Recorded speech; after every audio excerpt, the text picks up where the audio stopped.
met you, there was peace unknown. I set out to get you with a fine-tooth comb. I was soft inside, there was something going on. You do something to me that I can't explain. Hold me closer and I feel no pain. Every beat of my heart, we've got something going on.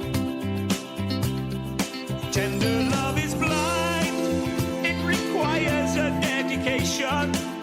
All this love we feel needs no conversation. We ride it together, making love with each other, Islands in the stream, that is what we are. No one in between, how can we be wrong? Sail away with me to another world, and we rely on each other, from one lover to another, Mildly accurate history of Wales. The hosts on lagers, Sam on ales, having banter, telling tales, discussing the future of the podcast's merchandise sales. Oh, Tales for Wales and Crus IT, three lads from the Vale, make history. Don't tell your mums, lock up your daughters. You might capsize in these tidal waters. Let's have a look at what went down in the fabulous land of Barry Town. Oh, I love it. mate, that's a Excellent, shame. mate. Excellent. That's a shame. I've learned from the best. I've been listening to you obviously too much. Insert round of applause sound. Air horn, that's what I want. Do you want to tell us the moving and probably award-winning story for us for our awards folder, why that was extra special? Security in the pod Oscars. Go on. Yeah. Oh, what? Because of my grandfather? Yeah. Just thought if we get this on record, we can send off to Yeah. BBC Wales This is your or X something. Factor moment, mate. Okay, come on, don't bet you now. It's a little bit weird, actually. So my grandfather used to go around and he was an amateur historian in Barry. And he used to do this thing, like a talk called Bells and Smells of Barry. So he used to take certain things in for people to smell, but he would talk about different churches and bells and old buildings. I absolutely love that. He was proper old school. For me, when he used to talk about it when I was a kid, it was like, wow, that seems really boring. But we did actually get to go up into the dock offices and have a look. Yeah. There's a massive bell in there. It does sound like you're just saying Bell End every I was time. about to say my childishness cannot excuse every time There's I say a massive bell. Works at Cardiff. Grow up, boys. Well, the reason we've got Chris IT or Sam on, you'll know from the title that we've got Chris IT on. I call you Sam. You're not just your merchandise, but Sam runs a Welsh clothing company that is very, very cool for us that we're collabing with, and we're going to be releasing, I think, 3 t-shirts. Yeah, 3 I think, which will be on sale as soon as you hear this episode. So as soon as you hear it, head to chrisit.com. I probably should have checked. Dot Cymru, actually. .Cymru, because we're proud. Of course it was. Because we're proud of where it was from. Yeah, that was a trick question. We knew it was coming all along. We just wanted to plug the country. Just had to point it out that we are .Cymru. We've also got on board the internet hype. We've finally got ourselves a website. What does he say in Peep Show? Hans has got his hands on a domain, so we've also got ourselves a website now, which should be live by now, but it might not be. It's one of our crook mates making it for us. The thing is, the website is fairly new, and we're still working out the kinks. We don't know how to sort of get on there yet. So you're going to be officially on the line, is it? Yeah, mate, we'll be so on the line. You won't even all the WWs, all the dots, mate. I don't give Mark Zuckerberg permission to use my image. But about that, you can go wild. Facebook Karen. So we got some really sick merchandise coming out. I say merchandise is the wrong word. We got some really nice tops coming out. And the genius that is Chris IT has made them in collaboration with ourselves. So they're Welsh themed, obviously. They're history themed. There's an absolute sick O England Dŵr one, which it is. Unreal. It looks amazing. Yeah, I'm really pleased with that one. Actually. It was hanging on the garage wall where I am at the moment. I'm Sam, honestly, mate, when Frank showed me the sort of the design of that, I was like, in my wildest dreams, I didn't think it was going to be that good. You know, so he does look OG. He does. Yeah, absolutely. We're also heading up to visit your studio to film to show the printing office in work. So that'll be quite fun, and we'll put that on socials. But we're also and in the link of this episode, you'll find a link to Sam's website where you can order. And if you join the Patreon, we'll give you a specific link so you get a bit of money off. Sneaky little discount, yeah, nice. So but in honour of that, and in honour of this joint collaboration, we thought we'd go back to the roots, where all three of us have ties to Barry, where all of us went to the same school, I believe. No, I didn't actually go to Ysgol y Fro. You didn't go to Bro Morgannwg? I thought. No, I'm old school. I'm showing my age now. I was the last but 1 year to go to Glantaf. All the way. Right. So you were a Vale boy that they shipped off to the Cardiffian school, was it? So basically, I was one of the Barry ruffians who used to get the bus all the way from. The people used to go all the way from Roost to Llandaff. Yeah.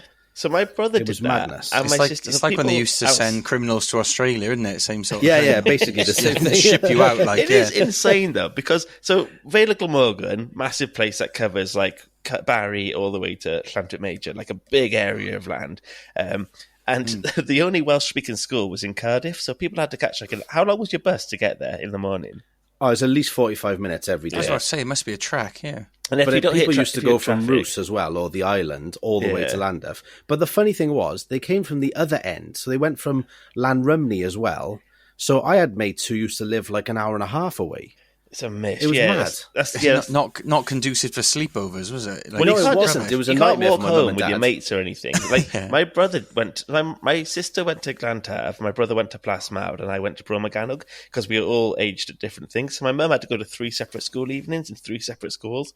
But it was like, and my brother's bus was like, with traffic, was always an hour. It was always getting him an hour to get there. But me and Jack went to school in Barry. We went to Bro Morgannwg. But we've all got an affinity to the place, and we thought it's not really a place you imagine a huge amount of history's gone down, but it's had like a busy population for over 1,000 years of pilgrims and like coal industries and ghostly stories, which I'll be talking about. So we thought all three of us would come with 2 stories each about Barry Town and Barry Massive.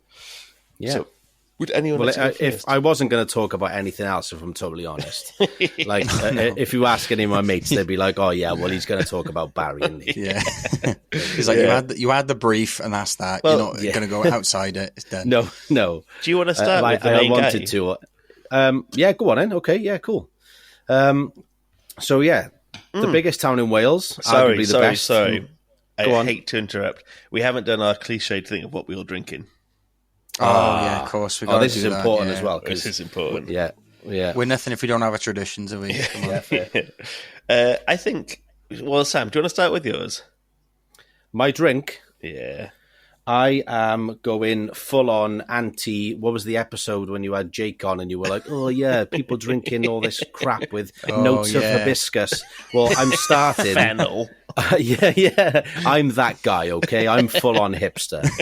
I am drinking a Club Tropica IPA, and then I've got a couple more IPAs, and I will even finish on a sour. I hate sours so much. I'm the ultimate. I'm basically the end of the spectrum, the other end of the spectrum. I was about to say, mate, you're the ultimate Welsh boy for this, because the Club Tropica, a beautiful Welsh brewery as well. Oh yeah, I'm supporting the whole country all the time. It's running off my back basically. I mean, it makes sense that you'd have those drinks because you're quite cool and you have a clothing company and you're stylish, so you're allowed to have what I would call wank lager, whereas me and Jack are allowed piss lager. We're allowed to shit horrid. You get a piss lager pass from us, right? It's official. Thank you very much. I feel honoured. I do feel honoured. And what are you having, Jack? I'm on the San Migs tonight, another beautiful Welsh brewery. The Smeagol's. The Smeagol's. Yeah, very apt for me at the moment, to be fair. Me and Frank have just come off an absolute bender of a weekend. Yeah. And I'm only just feeling human again. And so very much a Smeagol. We had drinks last night when we met up, and I only had the one, but you had a few more, and I had drinks for the Wales game on Tuesday. So I'm actually having a 0% Heineken. I bought 6 of them. Wow. I know, big in it. But that's but a letdown. I have got a bottle of.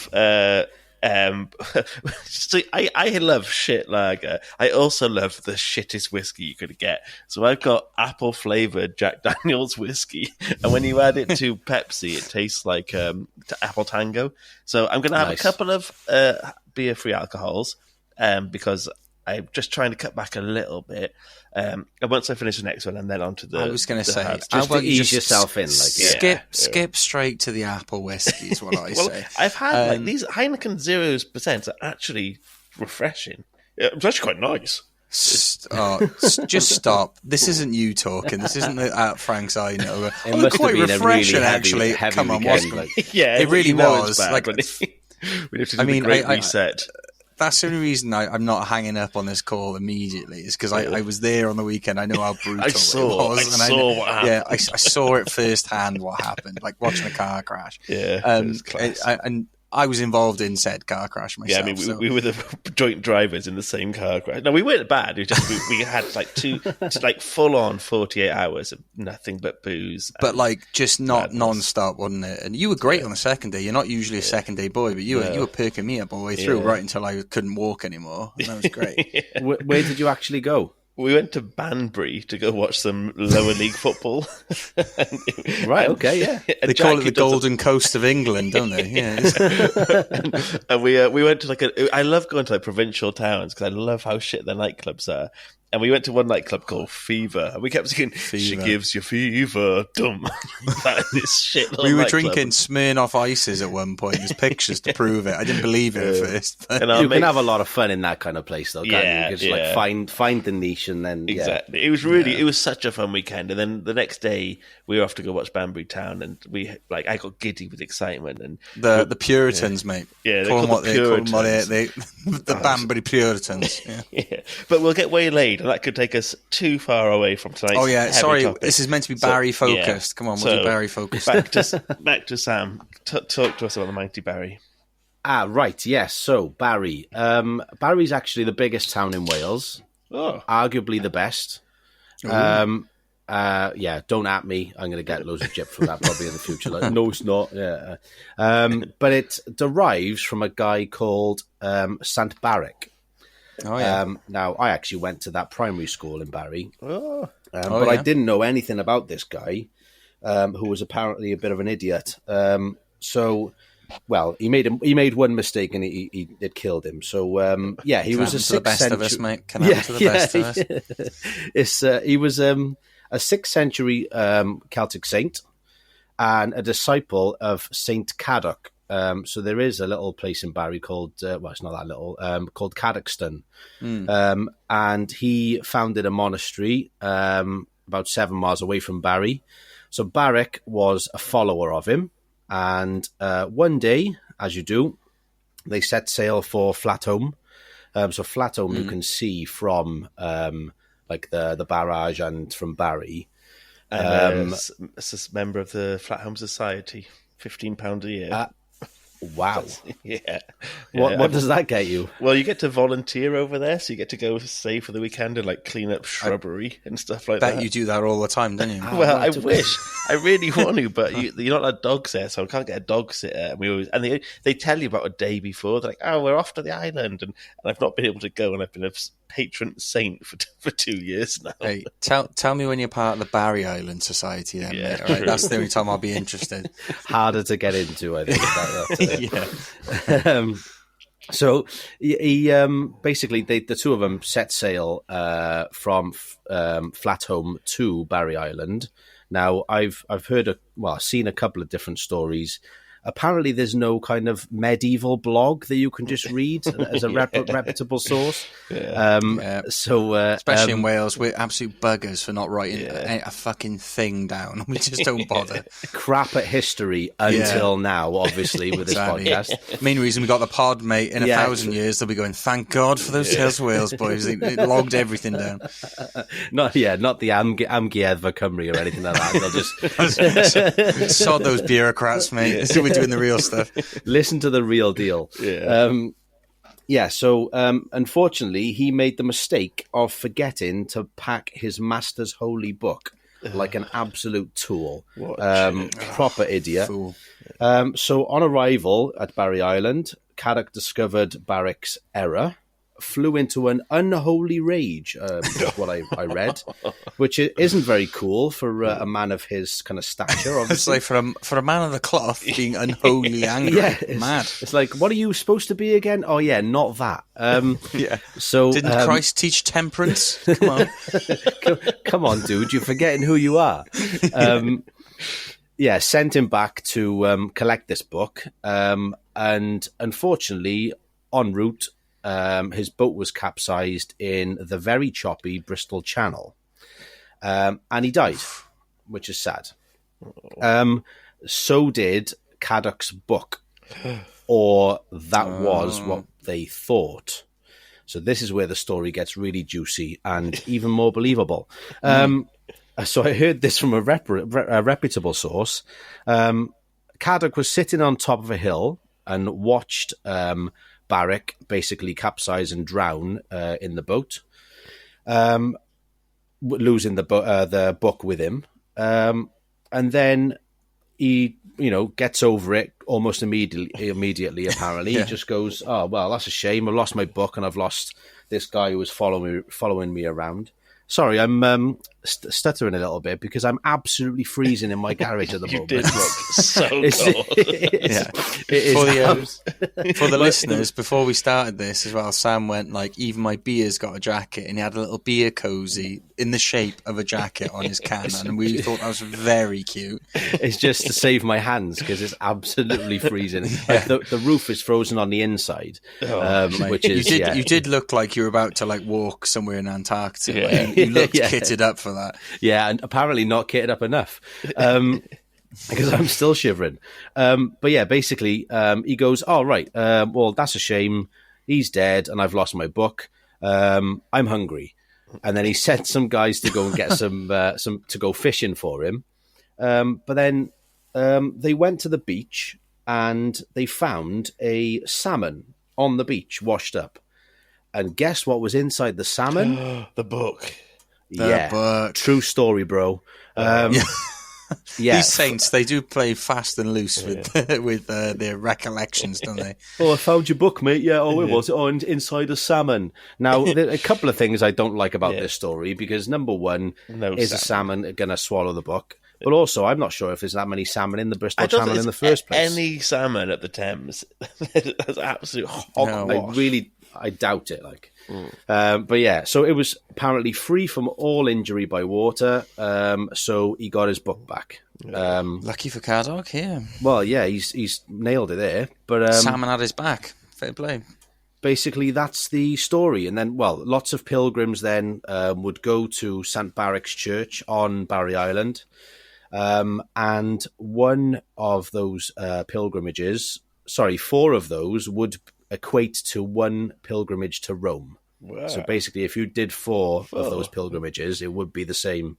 I don't know where from. Is that a bit like St. David's, isn't it? That was something similar. Isn't that's it? like a two of them. Yeah, two of them. That's a tour. That's Rome. Yeah. Yeah, like swapsies in Pokemon card. Yeah. You can still see like the building, can't you? At the top, like up by Jackson's Bay. You can still go see St. Barrick's Church up there.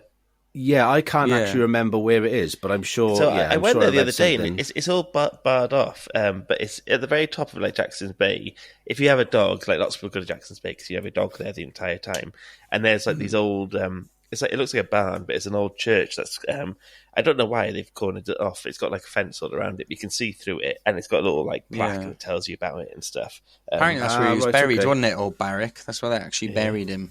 Maybe that's why it's called. He also so I was saying to Frank earlier, right? He sent me over after I'd done like half my notes. He sent me, Sam's doing these subjects. And when you said St. Barrick, I was like, fuck's sake, because I'd done my notes on Barrick, right? So I was like, right, sorry, I'll do a replacement, no worries. But then I was, me and Franks, we always say on this, whenever there's saints, right, I always like to look into what miracles they did to acquire sainthood. Right. Because they're often, like 9 times out of 10, right, if you just said water or like a well, you're probably going to, 90% chance you're going to get it. You're going to get it right, because basically they all did healing wells, which basically in the 6th century just meant clean water. You know what I mean? Like I've been drinking shitty water for weeks. I've got the fucking squits. I start drinking normal water. I'm okay. All of a sudden I'm better. Yeah, exactly. Yeah. So I looked into what St. Barrick's miracle was. How did he get his sainthood? And so he actually messed with the formula a little bit. So he did have a healing well, of course, they all do, but his well apparently. If you went to his little magic well, you dropped an offering in, made a wish, and then stayed silent until a stranger spoke to you, the wish would come true. So you get 2 miracles for the price of 1 well with this boy. I don't know how you could corroborate that possibly, but just like the salmon, I'm pretty sure it's fucking really true. So. yeah, it's got to be true. As people who grew up in Barry, I bet not many people actually know. Like, the town's named after him. But yeah, if he went up to like Flathome as well, that channel in between is like crazy dangerous. Like if you go out to Sully Island, which if you get caught in the tide there, the undercurrent's like really dangerous for it.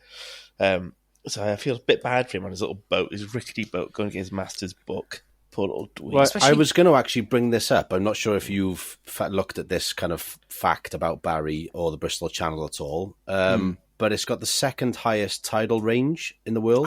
I did see that, but literally while I was doing my notes, I didn't know that beforehand. But isn't it like the only one that's got bigger is like somewhere in Canada or something? Yeah, that's it. And it's basically almost 15, or I think it is 15 meters.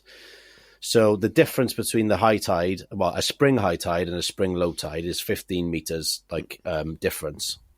Can you imagine, like, a cat dog going, like, you forgot my books. They've only just made it over. And you go, you forgot my fucking books. You have to go back. And I just picture him looking out into the sea, these massive waves going, and going, you're going to have to go back, get my fucking books, mate. And I go, oh, okay. Well, the problem is, it's like basically sailing on a treadmill. If you've ever been like sailing on the Bristol Channel at all, if you get it wrong, it's basically you're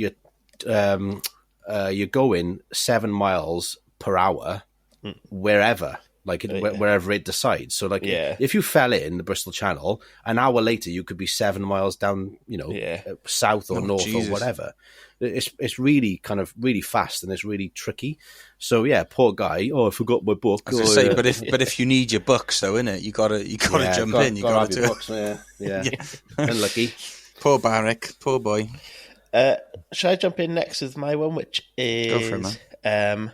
I'll start off with Gerallt of Gerallt Cymro, Gerald of Wales. We mentioned him a few times. He's like the first person to write down Welsh history, and he was like around the Norman period. He came basically to the first like travel book, wasn't it? Yeah, he did like a Lonely Planet of Wales, which was like kind of helpful for us. He said, not far from Cerediff is a small island situated near the shore of the Severn called Barry, from St. Barrick, who formerly lived there, and whose remains are deposited in a chapel overgrown with ivy, having been transferred to a coffin. From hence, a noble family of the maritime parts of South Wales who owned this island and the adjoining states received the name of de Barry. So, like, Jack, if you were from a Norman period and you were the Norman lord, you'd be called Jack de Barry. So that's how you get those names. And he goes on to describe the island really well because he spent a lot of time there. And he said, it is remarkable that in a rock near the entrance of the island, there is a small cavity to which, if the ear is applied, a noise is heard like the smiths at work, or the blowing of bellows, or strokes of hammers, grinding of tools, and the roars of a furnace. and it might easily be imagined that these such noises, which are continued at the ebb and flow of the tides, were occasioned by the influx of the sea into the cavities of the rock. So what you're saying is, like, if you hear these, you might think they're the noise of a smith at work, or you could hear like these kind of quite ghostly noises, but it's just the tide coming in and the waves splashing against the rock. Quite the fluffy writer, old Gareth, didn't he? Yeah. But he's also well travelled and he knew his stuff. But many locals who hadn't been so well travelled or knowledgeable, they thought these noises are ghosts of like certain people or something more sinister. And one such thing is they thought it was ghosts of a local hero called Benedict Diovor, or in English, Benedict the Fighter. Sorry. And it said that his ship, the Tam Lin, was once overrun by pirating Spaniards. I love the term Spaniard. It feels so like evocative. You absolute Spaniard. Anyway, these Spaniards boarded his ship and they snuck in at night, murdering his crew as they slept in their beds, going around like slicing throats and all that stuff. Until one awoke to see a huge pirate scimitar come crashing down on his face. And he let out this final wretched scream to awake old Benedict. So Benedict leaped into action, and he single-handedly fought and killed the entire body of pirates. He started off like doing Assassin's Creed Black Flag style, where he was like jumping off things, slitting throats, toppling pirates overboard. I thought you were going to say with like the 10 flintlock pistols, taking out the fucking deck. No, so he went around sneakily getting rid of them one by one until he was caught, and then he had to go to hand-to-hand combat with his entire pirate crew. But he managed to survive, and he disposed of the pirates and their skullduggery, and he managed to sail his ship back to port in Barry all on his own, which is like incredibly hard to do. I was not expecting one of the last genres I thought we'd dip into in Barry Island talk. I didn't know there was pirates afoot. Yeah, and like Sam was saying, it's a really bad tide to come into, it can be. But when he came back in, he was like lauded as this hero, and people like loved him from there, and they had loads of stories about him. But then he that was like the one thing that made him famous. But he also went back on loads of different voyages, and it's rumored that he went on these things to keep like revenge for his crew that was slaughtered. So he's out there actively hunting pirates. So he'd try and rally up men to come join him, and he'd go actively hunting down pirates around the Bristol Channel. And that was just like on the lookout, like and like that's an area that was prone to piracy. Well, people were not prone to piracy, but prone to lots of ships leaving because of the slave trade coming from Bristol going down to Africa. That would often be where pirates would get some boats. This is the thing, it's like you've got to really know the waters around there. So if you get it, if you purposely make somebody get it wrong, then it's probably quite easy to just have it smash on. Yeah, exactly. Yeah. Smash on the rocks, and then you pillage anything that's. I was about to say, when you were saying about that whole like 7 mile an hour thing, no matter what, you've got to know exactly where you're going. If you manage to get someone sort of caught in that against the tide, if you like, they're going to be so slow. You could probably just pick them off, couldn't you? Yeah, easy peasy. Yeah, they're going to be stuck like. However, he met his watery grave when he was caught in a great storm, during which his ship was irreparably damaged and sank to the bottom of the ocean. But Barry locals who believe the legend of Benedict claim that he's still the defender that lingers on the rocks at night, and he's protected them ever since from foreign invaders. So lots of people think the reason Barry's never been invaded since is because old Benedict is going around with his swashbuckling ways. Just keeping us Barryans safe, like, from all that. Tucked up a true night. Barry hero, I like it. I never heard of him before. No, same. I never heard of that. This is the good thing about, like, kind of, knowing that we were going to talk about Barry. I've had a look into it, and I've been like, oh, whoa, hang on a minute, that's cool. This is different, and that's what we do every week on this. Like, I was about to say this podcast, mate. Is when we started, we were like, I know the Battle of Bringlass, I know one other thing, and that was it. And then it's like every week we're like, oh my god, can you believe this happened in history? It's like I imagine every country has this. It needs to be like a Tales for every single country out there. We'll franchise it out. The rest we'll do history. It all, mate. Yeah, do it quick before some other podcast tries to do it instead of you. Maybe we won't mention them right now. Get me started. Sorry. Trigger warning. All right, that's the end of my one. Jack, do you want to hit us with yours? Yeah, go on then. I've got one again. Something I never even knew was there. And this is an area of history that I really like. It's like the Celtic period, like Iron Age stuff. Again, never knew this happened. So this is about the Barry Island Cairns, also known as the Cairns of Friars Point, if anyone's familiar with that location. These remnants of the Celts are on a rocky headland that juts out into the sea just next to Whitmore Bay. So it's like, I'm trying to think like directionally now. I'm not sure which north, south, east or west it is, but if you're on Whitmore Bay, the main beach in Barry, for those who don't know, if you just head further down the coast, it's like almost like a cliff that juts out into the sea. Yeah. And before you get to the old harbour, isn't it? That's right. Yeah, exactly right. Yeah, that's the one. So, and also for those who don't know, a cairn is like a stack of stones, essentially. Celts, among other old civilizations in the world, that used to build them over the buried dead. Now, although the cairns prove the Celts lived on what would become Barry Island, it was a Cilia's tribe as well, to be specific. There wouldn't usually be a burial site in a place that was so awkward to get to. So before the 19th century, when Barry Docks was built, along with the causeway, that used to help. Once that was built, that held back the tide. Barry Island at that point, like when the Celts were living there, it was separated from the mainland, so you would have actually have to get a boat to get across to there. Oh, yeah. And evidence suggests that the island itself was actually a sacred place for the Celts for a long, long time. And as we've mentioned before on this part, the Celts, they had a big hard-on for water. That was like, they used to consider that like the spiritual connection, connection to the spiritual world.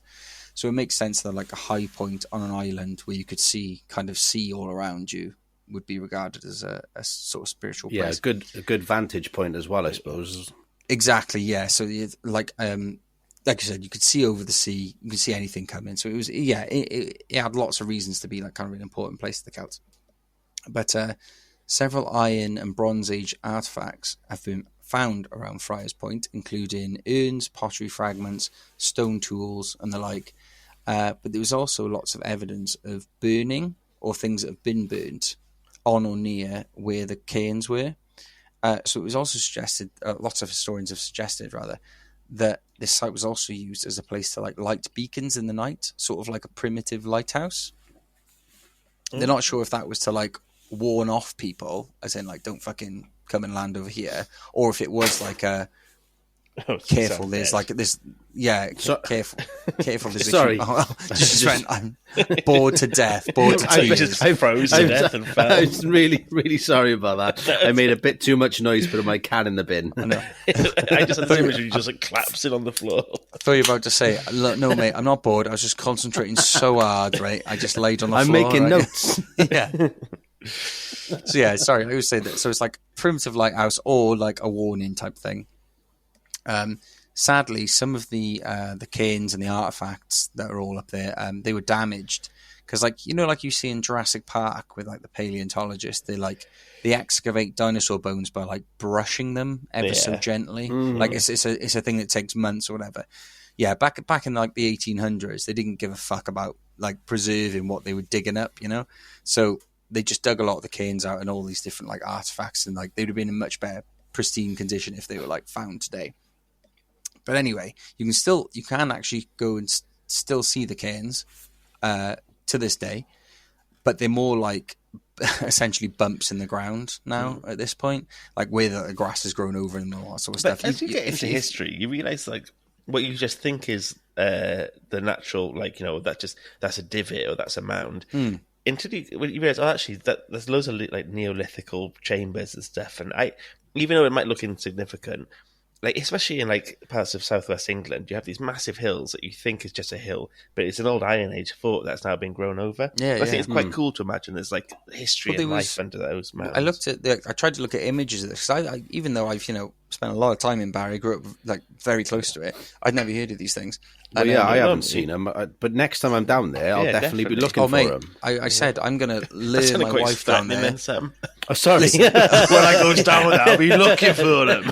I'll be checking if you're right or not. You can fucking believe it, bruv. I'm going down there. And if I see them, I'll knock them back out like. If there's any fucking Celts rubbish, if there's any fucking Cilias down there, I'll be fucking having it, bro. But no, I was going to say I'm going to lure my missus down there and be like, oh, do you want to go to the arcades? And be like, joke, we're actually going to go see like a tiny little mound on the floor that was to do with Celts. Which I'll kiss. But I looked at which I'll kiss and go and start praying at.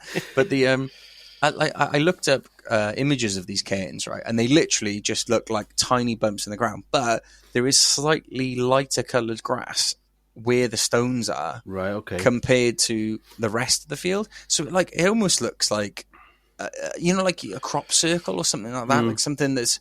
It seems like it's very surreal, and it's like you said, Frank. It's just because it's a little bump in the ground. It's like once you know the significance, I don't know. I think that's pretty cool. Yeah.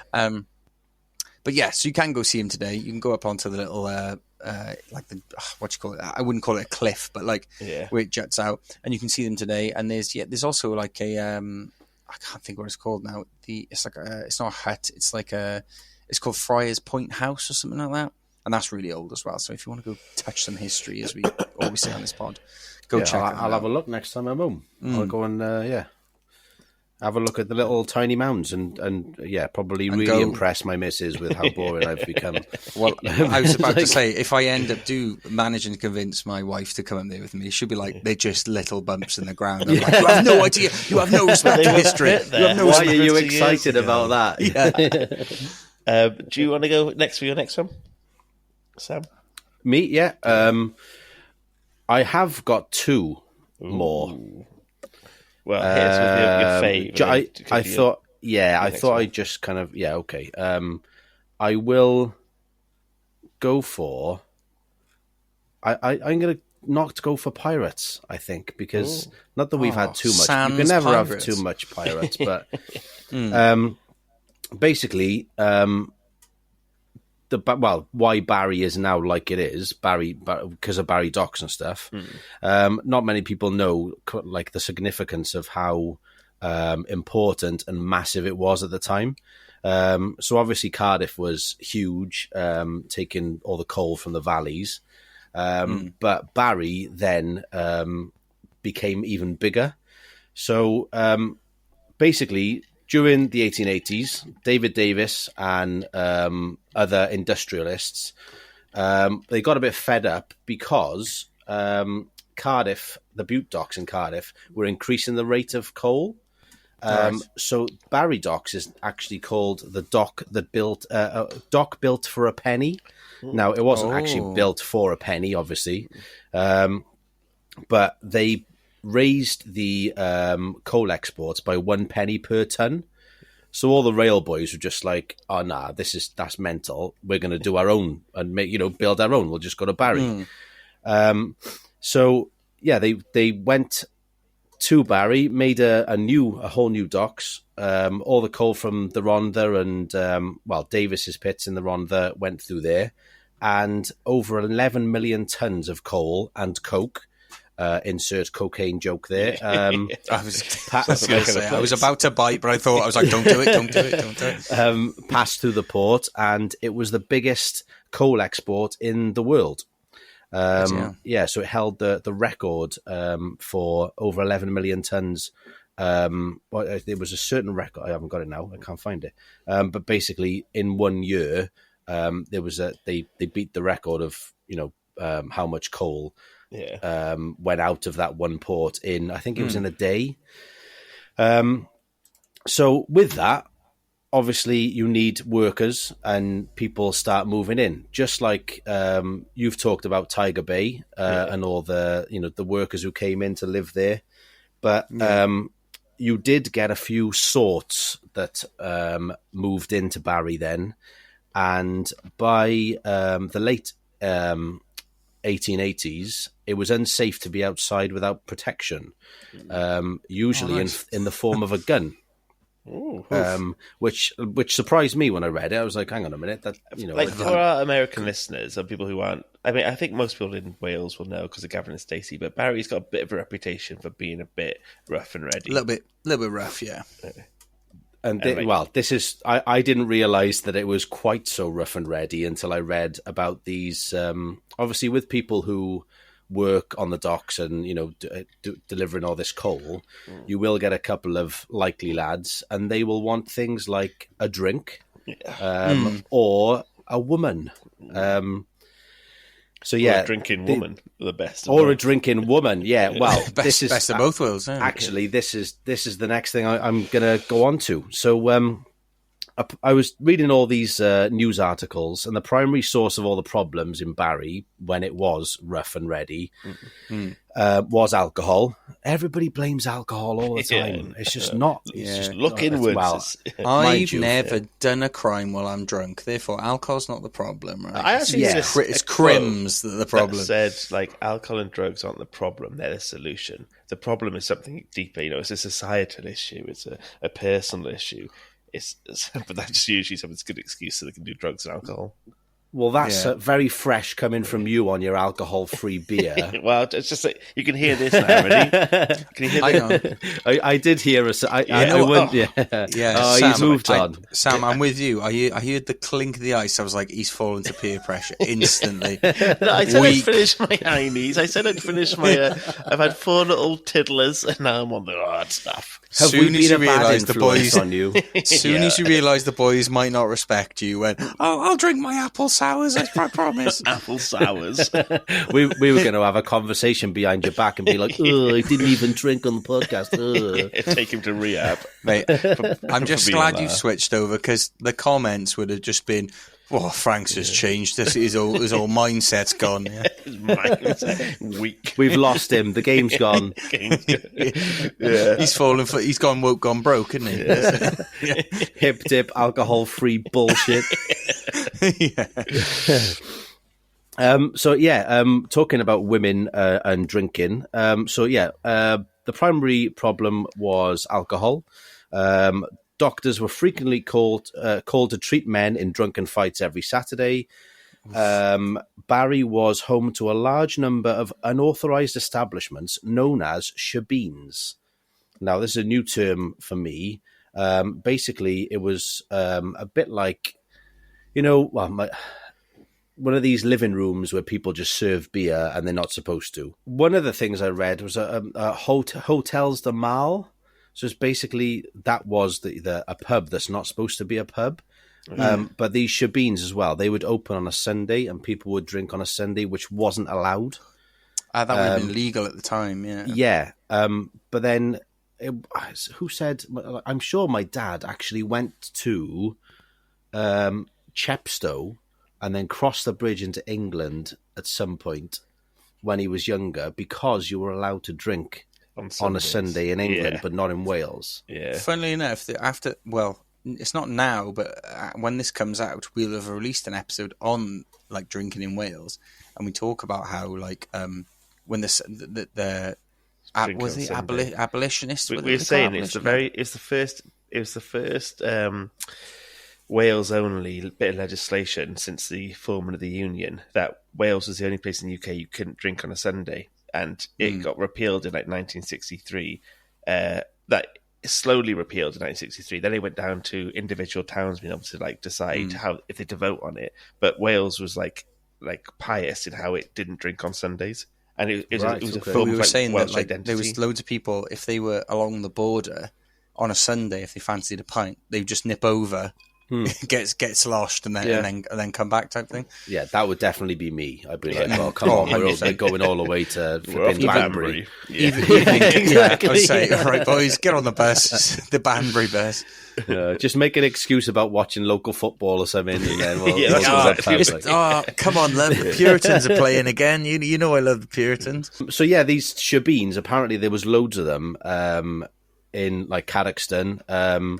And loads in Barry Dock. And the biggest thing that I couldn't believe it when I read it, it said women were frequently involved in running and drinking in them.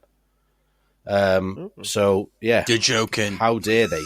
A woman in a pub, not on my watch. Go on. No. Hip dip, bullshit again. I was going to say, with this shebeen, what do you have like the etymology of that? We love a bit of etymology. I think it's a mug full of whiskey in Irish. Oh, now that's no way. one thing that I read. Don't quote me on it. Mate, I'm trying to be accurate as possible, like you normally are. But you fact checked your sources and all that. Yeah. To be fair, if someone said to me, a shebeen is what the Irish call a mug of ale. I go, yeah, sounds about right. Yeah, give us a shebeen, please, drive. Yeah, I'd take that. I had a couple. I'm tempted to start using the words like kind of coming down a shebeen just to change the word for the pub. We shebeen in tomorrow or what? It sounds like a word for being drunk. So like, how the podcast go the other night? Me, Franks, and Sam, we were fucking shebeened. Yeah, I stood in my garage, freezing cold, and got proper shebeened. It worked especially well if you like lay on the Barry accent thick. Like, fucking shebeen, mate. Yeah, I might have to start using it properly. Right. Like, three of us vow tonight we got to implement it into our vocabulary. Yeah. Hey, and you're going to be on the internet soon as well, so we'll use it on the website and everything. The possibilities are limitless, mate. Hey, on the line. We'll just use it. Yeah. There was just a lot of this women running pubs, and it was just a couple of funny stories that I liked about the police were successful in effecting a seizure of a cask of beer and drinking utensils. Now, what you a spoon? Like what? A ladle. Yeah, just sipping on, a teaspoon at a time, and then. I've lost. I was going to say those policemen then when they went like, sorry, Commissioner, we've secured a keg and some drinking utensils. They might have had a pat on the back from their boss, right? But the locals would have been like, you fucking losers, taking our keg, taking our ladles for drinking. I haven't got a spoon anymore. Yeah, I haven't got my ladle, my drinking ladle. My kids are flipping starving. They got to use their hands. Yeah. But yeah, apparently there was loads of hookers and loads of illegal drinking. Wow. You came into that. Right, yeah, anyway, hookers. and reputable blog. Rowdyism of some kind or another is daily, almost hourly occurring. It is well known that brothels exist under our very eyes without the slightest restraint. I'm stealing rowdyism as well. Rowdyism is a great word. Texting in the boys group going, would you like to engage in some rowdyism this weekend? Perhaps a shebeen? Perchance we'll have some rowdyism at the shebeen? Definitely, yes. Next time we go for a drink, we're going to have some rowdyism in a shebeen. Yeah, let's do it. There was bogus clubs and all sorts, and it just made me think, has Barry changed that much since when I was living there? But then I thought there was a story about a woman taken to Barry Central Police Station in a wheelbarrow. Nice. Because she was drunk, and I thought I might have to get a wheelbarrow just in case if my missus has a couple of glasses of vino and gets shebeened next time we go out. Yeah, exactly. You can't always plan for someone not getting shebeened. You need some alternative. Yeah, I think a wheelbarrow arrangements. Yeah, exactly. And you're not going to walk on your feet like a mug, are you? Just chuck yourself in the wheelbarrow. Easy if I could get wheelbarrowed back home next time I go out, then even if I wasn't that shebeened, I'd pretend to be quite shebeened to be like, can't walk. Chuck me in the barrow. He was so shebeened, he got barrowed home. My actually, if that's your one done, Sam, I've got an actual. There's a link here to my next bit. If you don't mind me jumping ahead, you crack on. You crack on. So, because as I mentioned earlier. When Franco said what you were doing, I was like, St. Barrack, he's been taken off the table, and I was like, all the big hitters, because Frank told me what he was doing as well. I was like, what can I do? So I was looking desperately to find like, what's the next like subject I can cover, like Barry Island, Barry, and all this. And I started looking for like odd news stories. I noticed a few like run of the mill crime based stories that weren't like so. It wasn't interesting enough to bother with. And then I found a thread on Reddit, right? Someone had put up a question. Basically, they were moving to Barry. They were thinking about moving. They were thinking of moving to Barry, and they asked the question. They put it in the Wales subreddit. They said, "People of Barry." It was like, I'm considering moving or whatever. I'm from like mid Wales, kind of really rural, no crime, whatever. But I've heard really bad things about Barry, like lots of criminality and whatever. And can anyone give me some advice? Is it really as bad as I've seen online? And I found this absolute gem of a comment that led me down this garden path. And I decided, right, I'm going to study the criminal element of Barry. And just FYI, this is mostly for, like I said, it's Barry as a whole, as opposed to just Barry Island, but bear with me. Most responses were very measured and, sort of balanced and said, like any place, there's nice places, there's rough places, like any town or city. But I saw a response from a guy called Law B1, and he had this to say. A lot of heroin and cocaine in Barry, huge alcoholic community, and unemployment is pretty high too. Stabbings most weeks also. Most of the town centre is boarded up. The people that live there are very odd. Sex offenders register has 795 people registered that live in Barry. Car insurance and house insurance costs are very high. We're trying to sell a house to move, but house prices are so low here, it's difficult. Even thinking of taking a loss if it means we can get out quick. Jesus. Worst decision of our lives moving to Barry. Hope this helps. There was a response from a user called CS888888. He replied with, drugs and alcohol are rife across the country, in case you hadn't noticed, and stabbings most weeks. Get a grip. And then a response to the response then from a guy called Velo Bill said, Barry is a particularly bad example, full of tattooed fat scumbags who should be avoided at all costs. Wow. That's absolute vicious taking down of Barry. And then another commentator, I scrolled a bit further down, I thought, not going to top that. But this guy called SGPHOCF on the same thread, he said, he had something else to say on the subject, and he said, I would generally avoid Barry if you could. Far too many nice areas. I think the response is that Barry is a mixed bag are being far too kind. Also interesting that some people are saying that Cadoxton is okay, but to avoid the new builds because they're soulless. Give me a fucking break. I'd rather live in a smaller house than be stabbed and have my car set on fire. This sounds like a lie. This is not like Barry. Damning things of Barry. Cadoxton is a bit rough, but I have such good memories of Barry. Like, I was thinking earlier, trying to put a list together of such a fun place to go to school and grow up. Like, do you remember the old College Inn, which is like a pub, like not too far from us? That's a nice pub. Yeah, they used to do giant fish fingers, and in my head they're like 30 centimeters long, and I was like, "This is heaven." Yeah. But I bet if I went there now, I'd be underwhelmed. But I think out of the blue, I only ever got started on in Barry out with the blue once. I think I've had a lot of fights pretty in good. Barry. I had one fight where I was just. It's not that bad, guys. Honestly, I've had loads of fights. But it was, you're teenagers. But one time we were at a 6-1 thing party. Is, if you're hard as fucking nails as well, you draw the fucking. Yeah, they want to take on the big dog. I remember I was at this one. We were at like a 6-1 party, and like I was dressed up like a member of the mafia with one of those stupid little hats, like a little dweeby hat, and a Tommy gun that fired city string. And I can just imagine you come to me on my son's birthday, and it was in like this cons club. It wasn't a cons club, but it was like some like social hall above near the shipping. The ship pub down just before you get to the island. Oh yeah, the old Hungry Horse, as it's called. Yeah.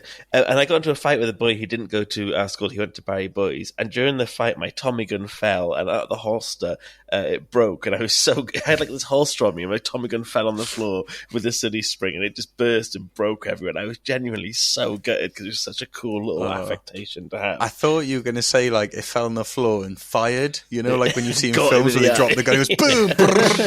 And I went through Google Maps looking at places we used to go on lunchtime. Like we used to go to outside Cwmtalwg, we'd go to the Chinese there, Chopsticks, and like Romilly Park and the Nap and Porthcawl Park. And I felt hit with such like reverie. Like I love it there. It is a great place. It is a great place. Yeah. I don't believe what Law B1 is saying. Right? Stabbing. Well, I'm trying to work out. Yeah, I'm trying to work out why he would say something like that. Like, is he the mayor of Barry and there's too many people there, or is it like? Or he's from Roost and he's trying to like slander it. Yeah, this leads me into my line of inquiry. Right, so after seeing these outlandish comments, which I assume are bias info, right? It had me wondering, how bad is Barry for crime?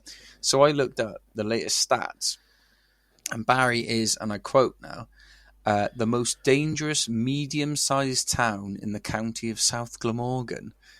And that, to me, is like so many qualifiers. Yeah, you know, like how we say so many. You know, we say that. You know how we say like The Rock goes like, it's the best show on a quarter moon in the Sagittarius zodiac in 2021. You know, it's like, Ballers Tonight was the most watched show for a 30-minute show that's based on a Tuesday in the Asian market. And it's always like 100 caveats to be like. And that's where I was like, when I was reading this. When I was reading this quote, I was like, fucking hell, how many qualifiers do you need like, to justify it? And this was on, like, dare I say, an official website. It basically not collaborates. What's the word when you pull something together? Corroborates? Corroborates, yeah. Consolidates? I don't know. Consolidates crime stats. Consolidates crime stats. The other thing it said was the 710th most dangerous location in England, Wales, and Northern Ireland. And I was like, 710th? I was like, that's not even in the 720th, for God's sake. How many places are there? Yeah. Apparently, if I stand in the field in the middle of Merthyr or something like that, what, is this a place? Is this one of the places? It reminds me of 60% of the time it works every time. Every time, baby, yeah. Out of 710 of the locations, it was the 710th dangerous one, baby. It doesn't, but it does get a bit of a hard rap for a bit unfair, right? I think it's just the same as anywhere. There's bad places, you know, there's rough it's areas. A mixed bag. And it's a mixed bag, like every bloody way. So I looked into this deeper and I was like, right, let's try and get some stats and facts. We're all about being really on the ball and statistically accurate on this pod. So this sounds like it's going to turn a bit bad now, but the most common crimes in Barry. You always take it down a route that seems so depressing, and I hope this would be like rape or something. Yeah, well, if it is, just don't do it. Like, we're supposed to be a funny it's podcast. Not rape. It's not rape. I think what we've got here is a case of good cop, bad cop within your podcast. But Jack always does these weird avenues but where it's it goes sad. But he's got to do it because, you know, otherwise the real hard-hitting questions won't get answered. I've written a joke and the setup requires this, so, you know, you got to bear with me. Basically, the most common crime in Barry apparently is violence and sexual offences. Yes, you called it, all right, yeah. The least common is bicycle theft, right? That was the thing, right? Shoplifting is 6 times more likely in Barry than the national average. So all in all, if you live in Barry, statistically, you are a thieving Aggie pervert, and that is a fact. Without a bike. Is that? Without a break, yeah. I know Frank's is fuming at that. He's had his one bloody apple bloody whiskey, and he's not. The avenues you always go down are so depressing. You did it. What was the thing you did the other day? Where it's like you said something. Facts are the facts, man. But sometimes I'm sorry. It's I'm sorry, Barry is a perverted crime den. All right, what did you do the other day? Just it. One of the other episodes, it was like. I can't remember what it was, but it's like it just leaves me feeling sad at the end of the story. Maybe I told the truth and it was too much, mate. Yeah, what do you reckon? Is this the conclusion of this podcast, that Barry is full of rapey walking shoplifters? Because there's a light at the end of the tunnel, right? Basically, this website I found, I was looking more and more into it, and it is very much, it's not like an official statistician's thing, like a bloody a government agency or something like that. It's very much a private website, right? And I was like, oh, so this doesn't mean anything really. Like I personally wouldn't just because someone told me a fact or a stat, I wouldn't just believe it. I mean, that's the whole basis of our podcast. Well, yeah. But at least the truth. Listen, Wikipedia has sources, right? Yeah. If I bothered to click on them, I could see where they came from. But yeah, that's my little bit on Barry and crime. Sorry to have soured the night. So have we worked out that this guy was absolutely not true, not right in what he was saying, or not? Have I come from a scummy, horrible town? Mate, I think it's safe to say that just because you lived in Barry, you're not a perverted Aggie shoplifter. I think you're okay. You're fine. Well, I've got a bike, so does that make any difference? Did you steal it? No. That's the question. Well, I haven't had one stolen. It is the least popular crime there, so chances are, no, you're fine. My last one is slightly more, I'd say, probably appropriate for inviting a guest on to talk about Barry, and it's about two swans, which is, how nice and quaint is that? And it's first published in 1901 by Mary Trevelyan. It's just worked out nicely. I was going to say, here he is, good cop. Yeah. So that's right. Let's not live in the real world, boys. Let's go back to the fluffy swan shit. There's no mention of sex offenders or real life tragedy in mine. I'll try. And what about bikes? No, but I might be able to crowbar a bike in. Chuck a bike in. Yeah, chuck a bike in. So this was first published in 1901 by Marie Trevelyan, and it's a book called Folklore and Folk Stories of Wales. Though it's meant to be based in around the 17th century, about two best pals, one a young lad from Rhys, and the other from Cadoxton. They're two salt-of-the-earth labourers on the farmland. So for those who don't know, we kind of described these places already, but Rhys is a bit posher, especially back in the day. It was a little bit more tweed and a bit more well-to-do, and it was a bit more like farmery, posher. That's a bit mad to think, like, with today's context, because I don't particularly consider Rhys posh these days. No. Do you know what I mean?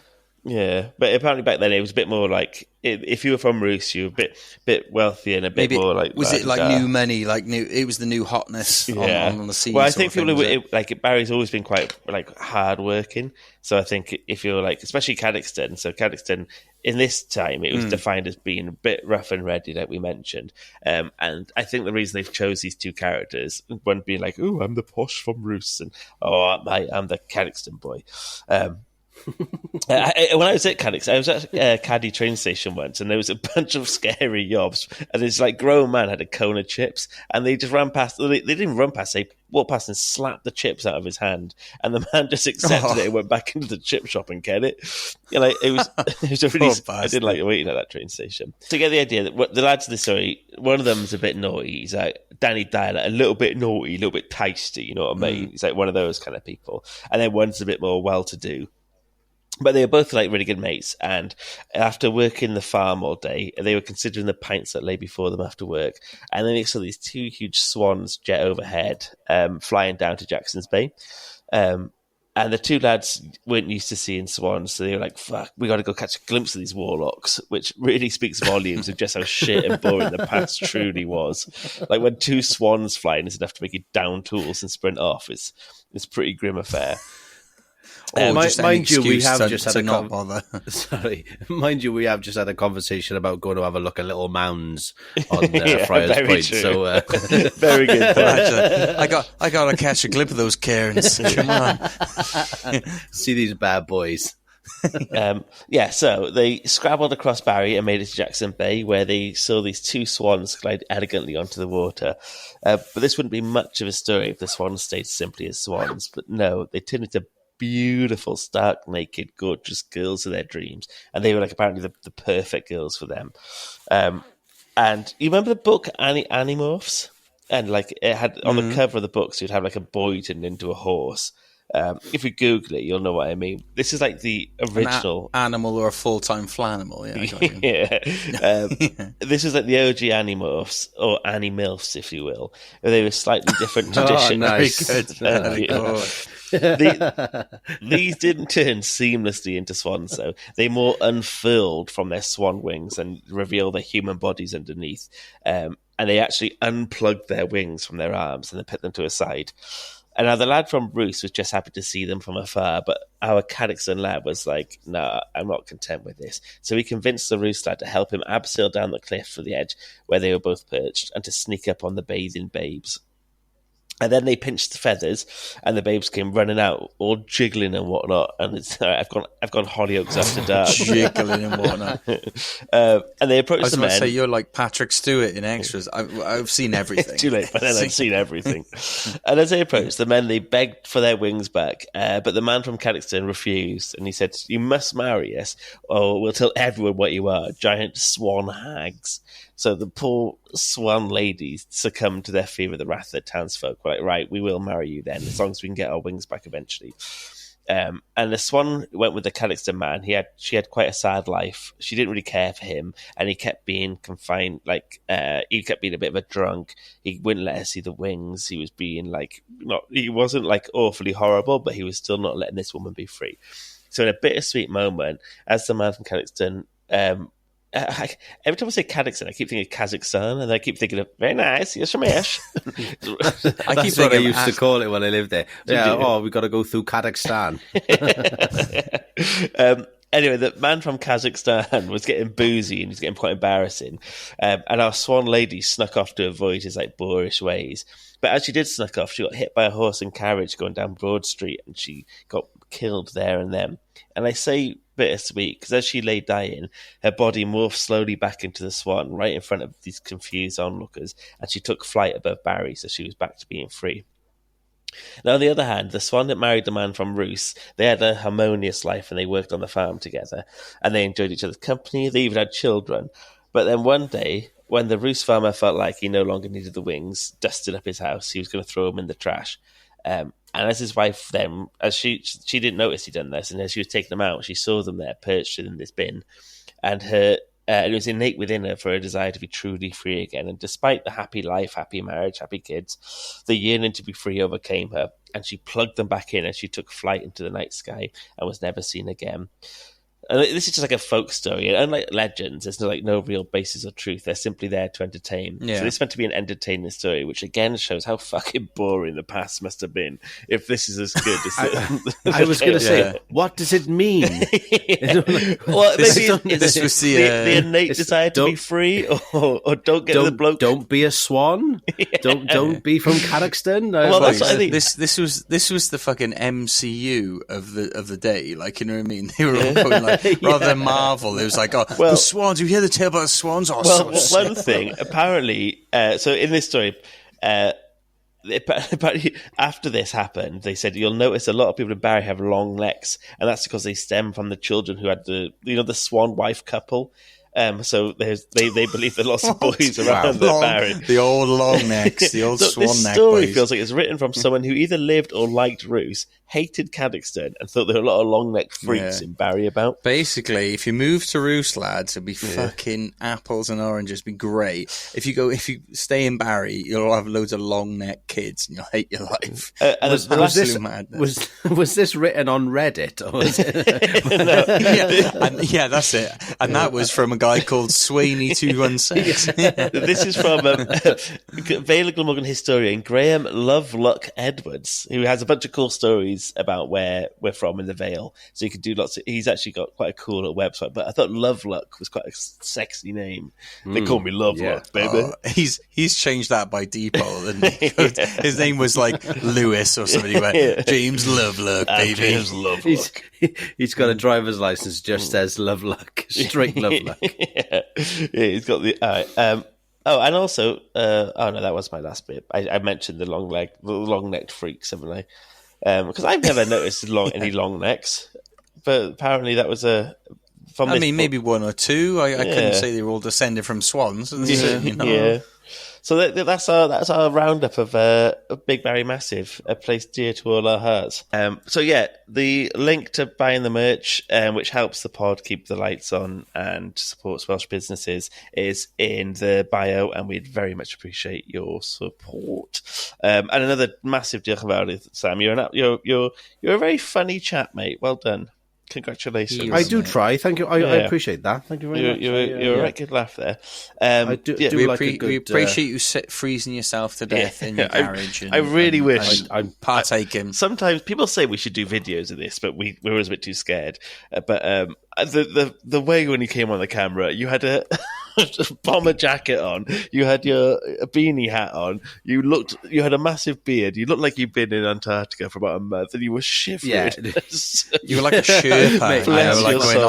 I can lead you up Kilimanjaro, no problem type thing. About half an hour, like 20 minutes, half an hour in, I was genuinely like, fuck, I got to do something about this now. When I was just chatting. Yeah, you thought that I was gone. Yeah. No, hypothermia's taken him. Yeah. When I was chatting shit about the Turbines, and I was looking through my notes, thinking, I don't know what I'm talking about anymore. Your eyesight's like getting fuzzy. And I was genuinely cold. Like, All right. Diolch yn fawr. Diolch yn gwrando pawb. Thanks both to Jack and to Sam. Oh, and you can find Sam's stuff. We'll put this in all the notes as well, but you can find all of Sam's socials. We'll put it all on our socials in the notes itself. Diolch yn gwrando. Diolch yn fawr. Soon. Ta-da. Diolch pawb. Ta-ra. We've got no doubt. Too deep in love and we got no way out. And the message is clear. This could be the year for the real thing. No more will you cry. Baby, I will hurt you never. We started